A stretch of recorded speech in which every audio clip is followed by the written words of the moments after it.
Another top story we're following tonight, a Mission police officer faces possible termination for allegedly beating up his wife. But the criminal case against Oscar Cardenas has been dropped because the alleged victim no longer wants to pursue charges. Tonight, a domestic abuse counselor sheds light on why people choose to stay with their abusers as cases climb during the holidays.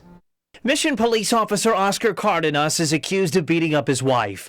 Photographs obtained by Action 4 News show a busted lip, choke marks, and baseball-sized bruising from an alleged attack described by one person as the furthest thing from love. People should not hurt each other. Love should never hurt. Oralia Jauregui is a victim's advocate at the Family Crisis Center in Harlingen. It's a safe haven for women and men who've been abused. We can work on leaving the abusive home safely. Typically during the holidays, the Family Crisis Center will see a spike in cases, as many as 60 a month, up from 40. Oralia says the stress from the holidays, drugs and alcohol, and lack of communication often play a role with physical abuse. It's a problem facing the entire Rio Grande Valley. Because it's a community problem. I think that's one of the biggest problems that we have. We don't want to get involved.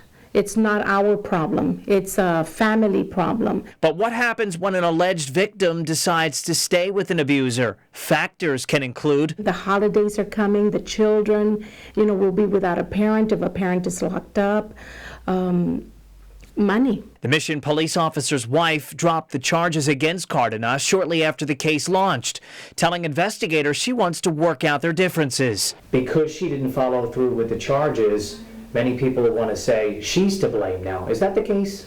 I don't believe so. Only a victim knows what they're going through. And it's very sad when people start to come down on the victim and saying, you should have done this, you should have done that. Help is available, but not all abuse victims choose to make a change. Now, there's a toll-free number for the National Domestic Violence Hotline. I'll have that information online along with local agencies who help abuse victims posted under the story link at valleycentral.com. Meanwhile, Officer Cardenas remains suspended with pay. His attorney refuses to return calls from Action 4 News for a comment on the case. Action 4 News is the only station following the very latest dealing with the developing news centered around the Mission police officer in question. For the latest and to share your thoughts with me, just search Ryan Wolf on Facebook and Twitter. You can also share any story ideas.